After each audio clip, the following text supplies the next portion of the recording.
जोश दोस्तों, मैं दीपक कुमार गुमे मोटिवेशन की तरफ से। दोस्तों, हम लोग जो सीरीज कर रहे हैं उसमें आज पॉलिटी करंट के क्वेश्चंस करेंगे, है ना। ये आगे आने वाले सभी पीटी एग्जाम्स के लिए काफ़ी इंपॉर्टेंट है ना। तो चलिए हम लोग शुरू करते हैं बिना समय गंवाए। दोस्तों, आज जो है पहला जो पॉइंट है हमारा कि there are 8 national parties in India, है ना। कि अभी वर्तमान समय में जो है कि 9 राष्ट्रीय पार्टियां जो है ना, अभी भारत में है। लेटेस्ट जो है सबसे जो हाल में बना है उसका नाम है नेशनल पीपल्स पार्टी। ठीक है, नेशनल पीपल्स पार्टी, है ना। और ये नेशनल पीपल्स पार्टी जो है ये पहले नॉर्थ ईस्ट यानी कि जो है पूर्वोत्तर क्षेत्र की जो पहली ये रीजनल पार्टी थी, मेघालय की नेशनल पीपल्स पार्टी। और ये अभी मेघालय में अभी वर्तमान में सरकार, इसकी गवर्नमेंट बनी हुई है वहाँ पे नेशनल पीपल्स पार्टी की। और ये 4 स्टेट में जो है ना। ये कुछ कुछ जो हैं इनके एमएलएज हैं, है ना। तो मतलब कि वहाँ के विधानसभा में इनके सदस्य जीत चुके हैं। तो ये जो है ये नेशनल पीपल्स पार्टी सबसे नया जो राष्ट्रीय पार्टी बनने का दर्जा मिला है। और ये मेघालय की पहले रीजनल पार्टी थी, अब ये नेशनल पार्टी बन गई है। ठीक है, नाम इसका क्या है? National people's party. ठीक है, दूसरे पॉइंट की चर्चा करते हैं। तो इसमें हमें ये देखना है कि if a party has a state party, ठीक है, अगर कोई पार्टी स्टेट पार्टी स्टेटस है तो वो कब किस परिस्थिति में वो राष्ट्रीय दर्जा प्राप्त करती है, राष्ट्रीय पार्टी का दर्जा प्राप्त करती है ना। तो उसके लिए कुछ हम लोग यहाँ पर देखेंगे कि क्या क्या वो चीज़ें अगर होंगी तो वो राष्ट्रीय पार्टी कहलाएंगे। अगर कोई स्टेट पार्टी है तो वो मिनिमम 4 स्टेट में, अगर वो स्टेट पार्टी है तो it qualifies as a national party. ठीक है, तो वो नेशनल पार्टी के रूप में क्वालिफाई कर जाती है। ठीक है दोस्तों, है ना। तो यही जो है नेशनल पीपल्स पार्टी जो है इसी प्रकार जो है ये 4 स्टेट में स्टेट पार्टी का दर्जा इसे मिला हुआ था, तो इसलिए जो है ये नेशनल पीपल्स पार्टी राष्ट्रीय पार्टी बन गई है। ठीक है, नेक्स्ट पॉइंट की चर्चा करते हैं हम कि 6% valid votes polled in any 4 और मोर स्टेट्स। ठीक है, तीसरा पॉइंट जो कह रहा है कि अगर जो है कि 4 या 4 से ज़्यादा, है ना, स्टेट जो लेजिस्लेटिव इलेक्शन होता है ना, या फिर जो है लोकसभा का इलेक्शन होता है ना। तो अगर 6% से ज़्यादा वैलिड वोट जो वोट पड़ा है उसमें अगर 6% से वैलिड वोट अगर मिल गया हो, है ना, तो और अगर 4 सीट उसे लोकसभा इलेक्शन में आ गए हो, है ना, तो भी वो राष्ट्रीय पार्टी का दर्जा प्राप्त कर लेती है। ठीक है, फिर जो फोर्थ पॉइंट है यहाँ पर कि 2% seats in the Lok Sabha from 3 state, है ना। अगर लोकसभा का चुनाव हुआ तो वहाँ पर अगर ये 2% सीट जो है अगर इसे मिल जाता है ना, कम से कम 3 स्टेट से, तो क्या बोलेंगे कि वो पार्टी जो है वो राष्ट्रीय पार्टी का दर्जा उसे प्राप्त हो जाएगा। ठीक है, इस पर ध्यान रखेंगे दोस्तों, है ना। फिर हम लोग चलते हैं स्टेट पार्टी पे। ठीक है, कि स्टेट पार्टी किसको कहते हैं हम लोग। तो अगर विधानसभा का इलेक्शन हो, उसमें 6% वोट मिले और साथ साथ 2 सीट जो है वो एमएलए का जीत जाए, है ना, तो उस परिस्थिति में उसे स्टेट पार्टी का दर्जा मिलता है। अगर लोकसभा का चुनाव हो और उसे 6% वोट मिले और या 1 सीट आपको मिल जाए, है ना, लोकसभा में, तो उसे स्टेट पार्टी का दर्जा दिया जाता है। फिर अगर हम विधानसभा में देखते हैं कि 3% सीट मिले उसे, है ना, 3% विधानसभा में टोटल जो संख्या है सीटों की उसका 3% सीट मिले। ठीक है, और साथ साथ में जो है उसे जो है 3% सीट के अलावा जो है उसे 3 सीट भी मिल जाए, है ना, तो उसे हम क्या कहेंगे कि वो स्टेट पार्टी है। ठीक है, और ये विधानसभा के बारे में ध्यान से देखेंगे कि हम जो तीसरा पॉइंट है कि विधानसभा जो है कि 3% जो है वो टोटल का 3% सीट मिल जाना चाहिए, है ना, वो वोटिंग का, और प्लस 3 सीट मिल जाना चाहिए। ठीक है, तो यहाँ पर हम ध्यान देंगे, थोड़ा सा कन्फ्यूजन है ना, तो इसलिए इसको ठीक से डाटा को हम लोग यहाँ पर देखेंगे। ठीक है, फिर जो नेक्स्ट पॉइंट है दोस्तों यहाँ पर कि जननायक जन पार्टी के बारे में है। ठीक है, तो जननायक जन पार्टी जेजेपी, इस ये जो है हरियाणा की एक पार्टी है, क्षेत्रीय पार्टी है, इसे राज्य स्तरीय पार्टी का दर्जा मिला है। ठीक है, इस बात को ध्यान रखेंगे। फिर 6th पॉइंट जो है हमारा कि सुप्रीम कोर्ट बिल ऑफ 2019, है ना, कि ये बिल 2019 में लाया गया सुप्रीम कोर्ट बिल। इस बिल में क्या था कि जो जजों की संख्या थी सुप्रीम कोर्ट में वो बढ़ा दी गई है। पहले 31 थी, 31 प्लस 3 कर दिया गया, तो टोटल जज कितने हो गए सुप्रीम कोर्ट में अभी? 34, है ना, इंक्रीज हो गया। ठीक है, तो ये भी इंपॉर्टेंट है। सुप्रीम कोर्ट बिल ऑफ 2019 के अनुसार टोटल जज अभी कितने हैं सुप्रीम कोर्ट में? 31 प्लस 3 34 जज हैं। ठीक है ये। फिर नेक्स्ट पॉइंट जो की चर्चा करते हैं कि आर्टिकल 124 क्लॉज 3, ठीक है। तो आर्टिकल अनुच्छेद 124 क्लॉज 3 में जो है वो सुप्रीम कोर्ट के जजों से संबंधित जो है वो नियुक्ति की बात कही गई है ना, कि अपॉइंटमेंट क्राइटेरिया क्या होगा, इसके बारे में बात की गई है, ठीक है। फिर जो आर्टिकल 124 क्लॉज 4 जो है ना, वो जजों को कैसे हटाया जाएगा, है ना, हटाने के क्या क्या विधियां हैं, उसकी चर्चा आर्टिकल 124 क्लॉज 4 में, अनुच्छेद 124 क्लॉज 4 में की गई है, ठीक है, हटाने की प्रक्रिया। तो हटाया जो जाता है वो अक्षमता की स्थिति में या कदाचार की स्थिति में, है ना, हटाया जाता है, ठीक है। हटाने की प्रक्रिया जो है ये जो है संवैधानिक रूप से महाभियोग नहीं लिखा हुआ है, लेकिन है क्या कि प्रक्रिया को महाभियोग के तौर पर ही देखा जाता है, ठीक है दोस्तों, है ना। और फिर हम लोग एक चीज़ और भी देखते हैं कि the constitution has not fix the tenure of a जज ऑफ द सुप्रीम कोर्ट, है ना। ये बहुत इंपॉर्टेंट पॉइंट है कि सुप्रीम कोर्ट के जज का जो कार्यकाल का समय है वो फिक्स नहीं है, ठीक है। वो उम्र फिक्स है कि हाँ 65 साल, ठीक है ना, से ज़्यादा नहीं होना चाहिए, इस तरीके से। The constitution has not fix that, constitution ने फिक्स नहीं किया है ना। ये जो है प्रसाद पर्यंत, है ना, और जो है ये प्रोसेस है वहाँ पर प्रसाद पर्यंत का, ठीक है। The constitution has not fix the tenure of a जज ऑफ द सुप्रीम कोर्ट, ठीक है, याद रखेंगे इसको। तो कि अगर इसमें पहले अगर हटाना हो तो वो कदाचार या अक्षमता की स्थिति में उसे हटाया जा सकता है, नहीं तो वो अपना कार्यकाल पूरा करेंगे, है ना। और जो है इसलिए कि हटाने की प्रक्रिया काफ़ी क्लिष्ट है, और यही कारण है कि जो है आज तक जो है पूर्ण रूप से किसी भी जज को जो है ना, सुप्रीम कोर्ट के जज को हटाने की प्रक्रिया जो है ना, वो किसी भी अगर हम कहें तो वो हाई कोर्ट के भी जज को हटाने की प्रक्रिया जो है इतनी बहुत मुश्किल है ना। और अभी तक ये महाभियोग जो है किसी पे लागू नहीं हुआ है पूर्णतः। 2 बार प्रयास ज़रूर हुआ है ना, 2 बार प्रयास हुआ है, लेकिन वो हाल फिलहाल में जो दीपक मिश्रा जो सुप्रीम कोर्ट के चीफ जस्टिस थे उनके लिए भी प्रस्ताव आया था, लेकिन वो पास नहीं हो पाया, है ना। और एक कलकत्ता के उच्च न्यायाधीश थे, उनके लिए भी आया था, लेकिन वो भी पास नहीं हो पाया। तो इसलिए है ना कि ये टेन्योर फिक्स नहीं है। क्वेश्चन अगर पूछा जा सकता है यहाँ पर कि क्या टेन्योर फिक्स होता है, कार्यकाल फिक्स होता है जज का, है ना, तो आप कहेंगे कि नहीं, संविधान ने उनके कार्यकाल को फिक्स नहीं किया है, ये प्रसाद पर्यंत राष्ट्रपति के रहते हैं, है ना। इसलिए अब हम देखते हैं जो अगला मुद्दा है हमारा, pardoning powers of the president, है ना, कि प्रेसिडेंट के क्या पार्डनिंग पावर, उनके क्षमा करने के अधिकार क्या क्या है, ठीक है। तो क्षमा करने के अधिकार की चर्चा जो है ये अनुच्छेद 72 प्रेसिडेंट के लिए है, और आर्टिकल 161 161 जो है वो गवर्नर के लिए है ना। गवर्नर की जो शक्तियां हैं माफ़ करने की, वो डेथ सेंटेंस, मृत्यु अगर किसी को कैपिटल पनिशमेंट दे दिया गया है, फांसी की सजा दे दी गई है, तो उस पर गवर्नर कुछ नहीं कर सकते हैं। और अगर कोर्ट मार्शल से संबंधित जो सैन्य न्यायालय है उससे अगर कुछ फैसला आया है तो गवर्नर कुछ नहीं कर सकते हैं, ठीक है। इन दोनों संबंध में राष्ट्रपति ही कुछ कर सकते हैं, ठीक है। इसलिए देख करके हमने यहाँ क्रॉस का चिन्ह लगा दिया, ठीक है। अब है क्या कि निर्भया केस की चर्चा करते हैं, है ना। तो निर्भया केस में ऐसा हो गया था कि निर्भया केस में आपको जैसे कि उसमें जो है वो 5 विक्टिम थे, 5 दोषी थे, और जिनको सज़ा मिली हुई थी। तो एक जो सज़ा मिला हुआ था उसने आत्महत्या कर लिया, और तो जो बाकी के 4 थे, है ना, उसमें से एक ने जो है माफ़ी के लिए जो है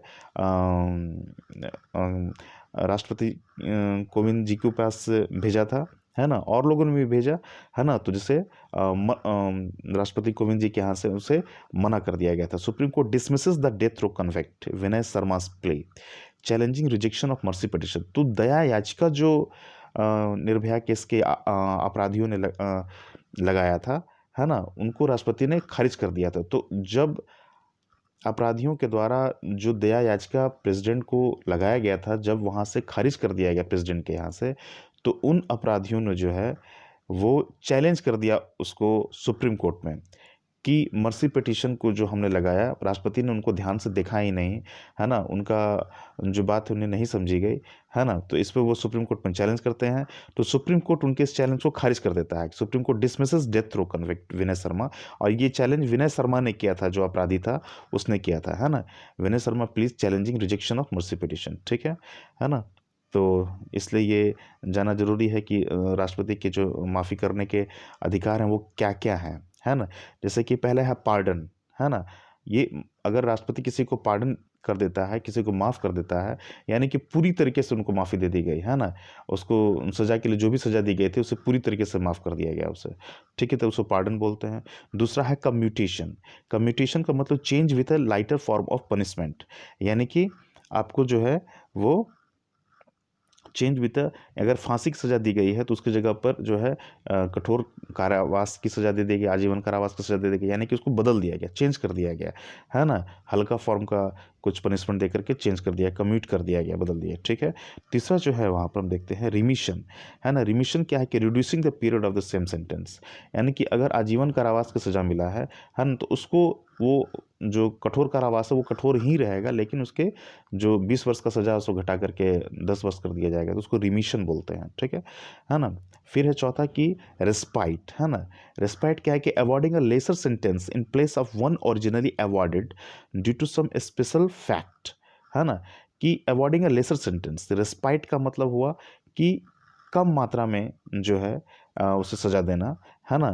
जो ओरिजिनल सज़ा दिया गया था उससे कम, लेस मतलब कि सज़ा देना उसको, है ना? जैसे कि अगर कोई महिला अपराधी है और अगर वो प्रेग्नेंट है तो मानवता के आधार पर जो है ना? उसे जो है कम सज़ा, है ना? मात्रा वाली सज़ा उसे दी जाती है, ठीक है? तो लेसर सेंटेंस, कम सज़ा दिया जाता है, उसका स्पेशल ग्राउंड होना चाहिए, जैसे कि प्रेगनेंसी हुआ, है ना? इस तरीके, तो उसको रिस्पाइट बोलते हैं, ठीक है? अब है रिप्राइव। तो रिप्राइव क्या है कि stay of the execution for a temporary period, है ना? अगर किसी को फांसी की सज़ा मिली है ना? तो क्या किया जाए कि उसे इतनी मोहलत दी जाती है कि वो दया याचिका राष्ट्रपति के पास भेज सके, उस पे फैसला हो सके, है ना? तो इसलिए उसके फांसी की सज़ा को कुछ देर के लिए रोक दिया जाता है ना? उसी को रिप्राइव बोलते हैं। टेम्पोररी पीरियड के लिए उसको रोक दिया गया है। Stay of the execution for a temporary period, pardon और कम्यूटेशन, ठीक है? तो रिप्राइव बोला जाता है कि कुछ समय के लिए उसको रोक दिया गया ताकि वो माफ़ीनामा के लिए, है ना, दया याचिका दायर कर सके राष्ट्रपति के पास, ठीक है? तो इसलिए, ठीक है ना? फिर दोस्तों हम लोग चर्चा करते हैं प्रिविलेज, है ना? आर्टिकल प्रिविलेज मतलब विशेषाधिकार, है ना? कि जो विधानसभा के सदस्य हैं, जो लोकसभा के सदस्य, संसद के सदस्य हैं, है ना? तो उनको विशेषाधिकार, कुछ अधिकार मिले हुए रहते हैं, ठीक है? तो अनुच्छेद 105 में पार्लियामेंट, संसद के सदस्यों को कुछ विशेषाधिकार है ना? और जो विधानसभा, विधान परिषद जो स्टेट के हैं, उनको आर्टिकल 194 में जो है, वो कुछ उन्हें अधिकार, विशेषाधिकार मिले हुए हैं, है ना? तो ये 2 तरह के अधिकार होते हैं विशेषाधिकार। एक तो है कि व्यक्तिगत और कुछ है दूसरा सामूहिक। सामूहिक स्तर पर विशेषाधिकार होना, है ना? और इंडिविजुअल स्तर पर, है ना? जिस तरीके से कि अगर कोई चर्चा चल रही है तो उसकी रिकॉर्डिंग की मान्यता जो है स्पीकर दे भी सकते हैं, नहीं भी दे सकते हैं, है ना? तो ये विशेषाधिकार है संसद का, है ना? उनके जो कलेक्टिव रिस्पॉन्सिबिलिटी है।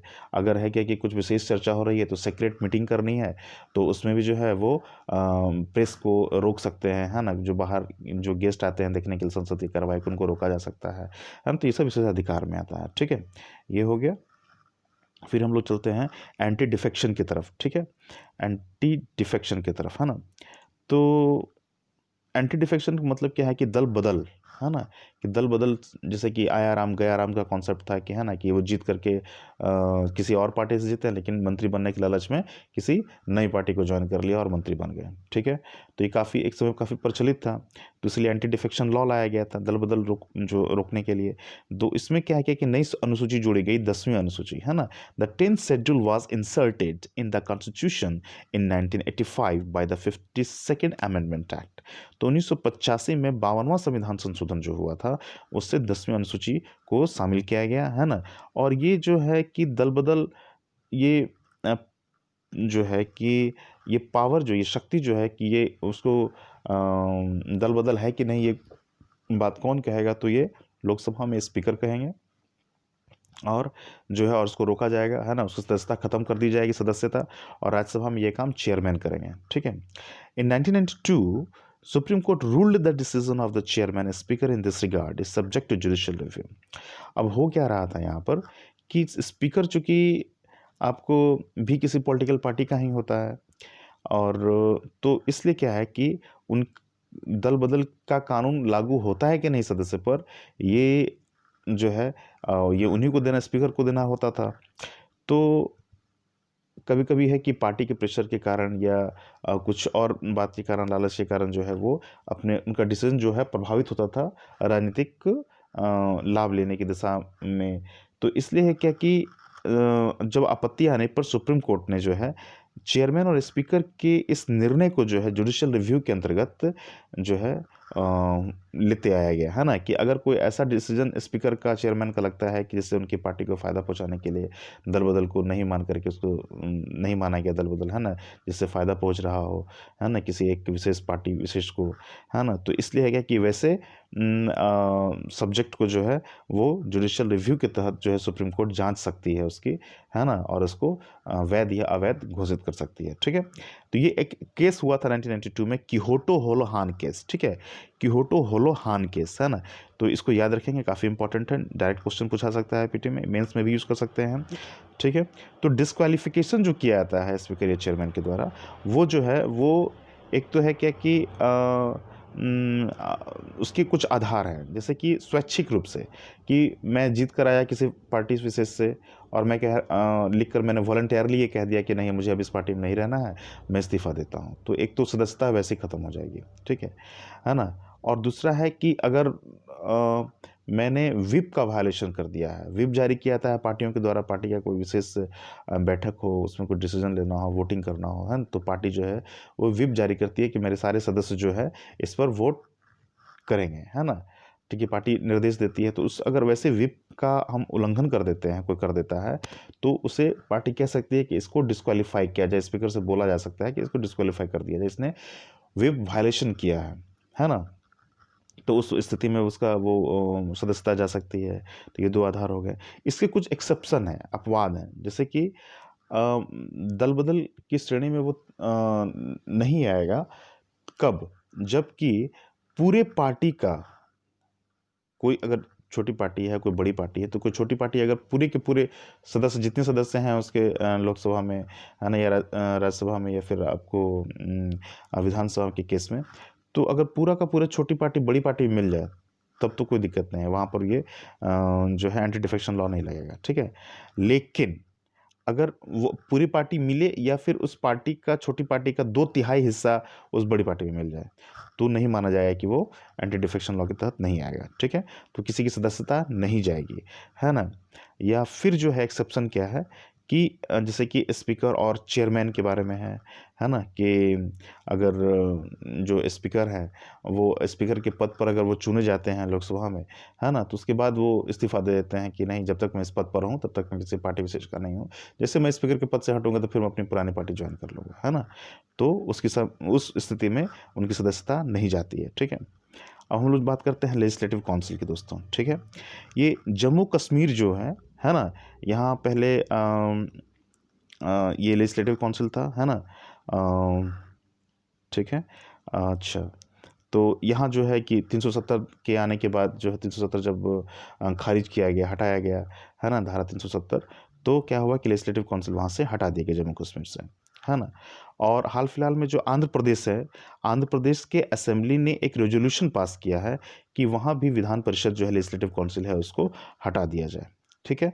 तो ये हो गया, एक न्यूज़ है हाल की, है ना? और ख़ास करके जो है विधान परिषद के बारे में आर्टिकल 169 169 क्लॉज़ 1 में उसकी क्रिएशन, यानी कि विधान परिषद अगर बनाना हो या फिर उसको हटाना, अगर बना हुआ है तो उसको हटाना हो, तो ये अनुच्छेद 169 क्लॉज़ 1 के तहत उसकी चर्चा संविधान में की गई है, ठीक है?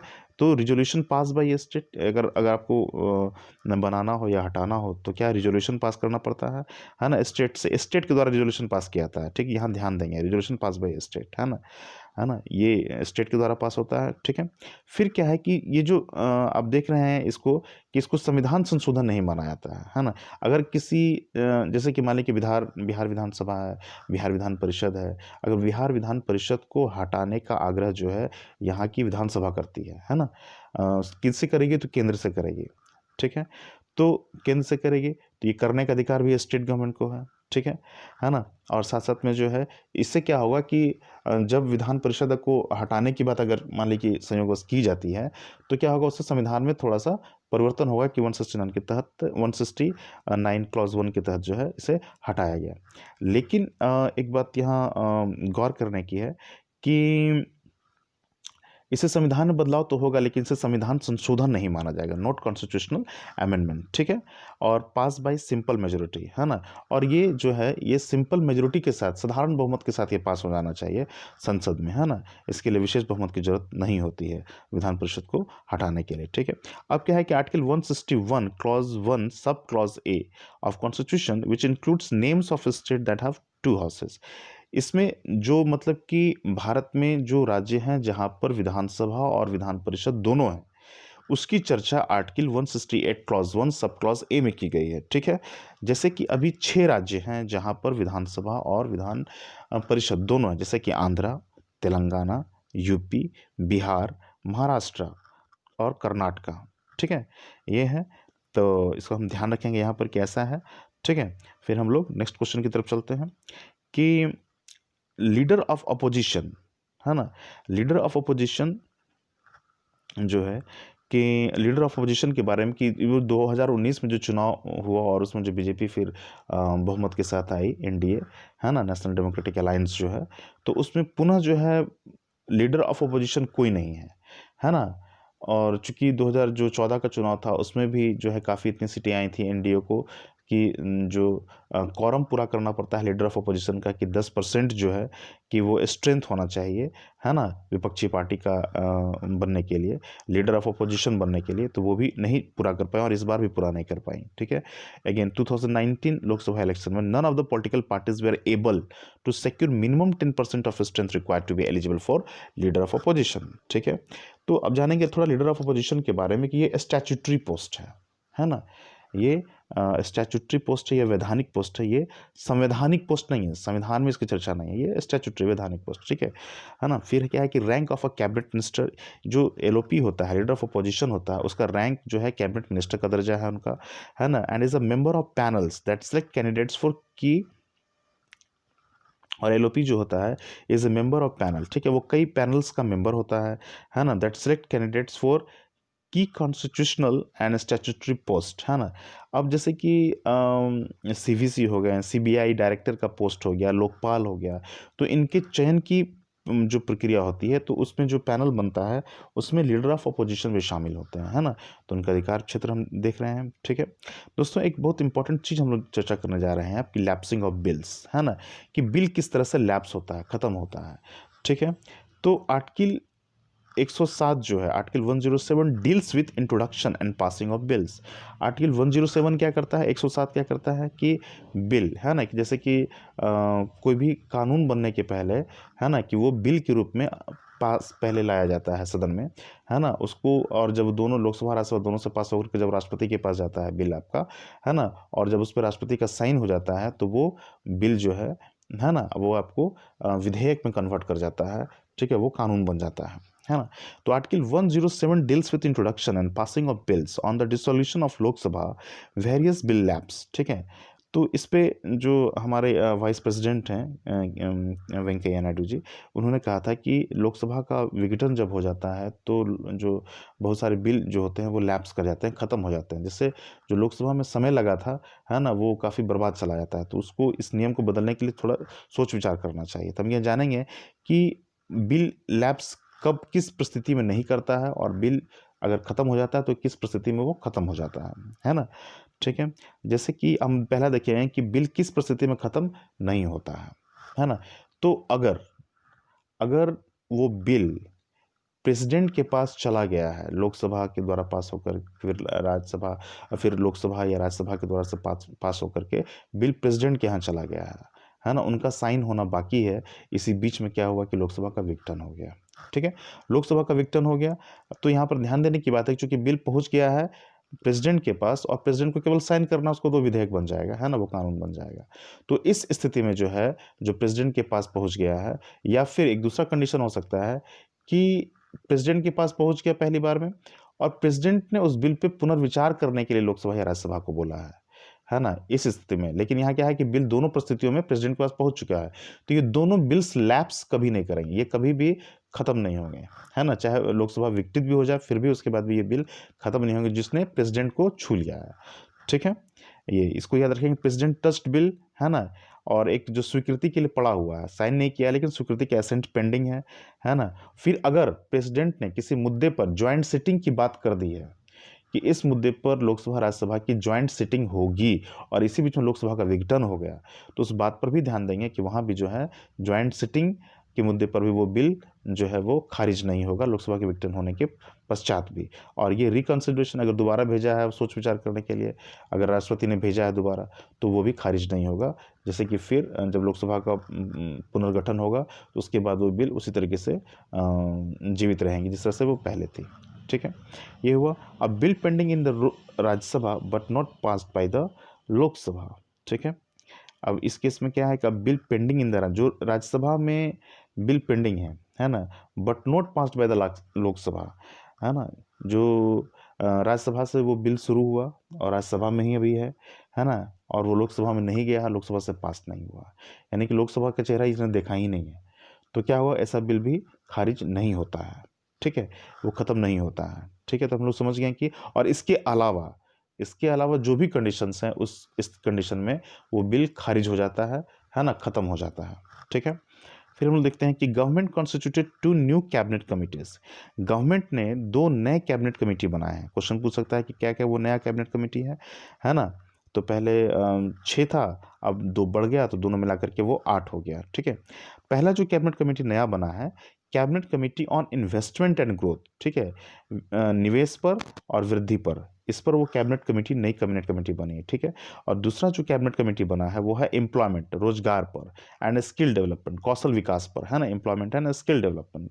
ठीक है, ये तो नई कमेटी का नाम हो गया, हम जानना बहुत आवश्यक था। ठीक है, और एथिक्स कमेटी में भी कुछ चेंजेस हुए हैं। ये पहली बार है क्या कि एथिक्स कमेटी का गठन 2005 में हुआ था। उसके बाद जो है अब क्या हुआ कि एथिक्स कमेटी जो form a code of conduct, है ना? लोकसभा एमपी के लिए जो है एथिक्स कमेटी ने एक कोड ऑफ कंडक्ट बनाया है जिसका पालन उन्हें करना होगा, है ना? दोस्तों, तो इस तरीके से जो है ये पॉलिटिक करंट का हम लोगों ने डिस्कशन किया।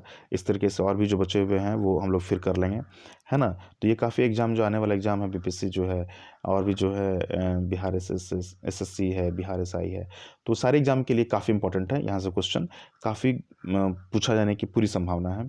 तो आप इसे ज़रूर लोगों को शेयर करें, दोस्तों को बताएं। ठीक है, सब्सक्राइब करें चैनल गुमिया मोटिवेशन को।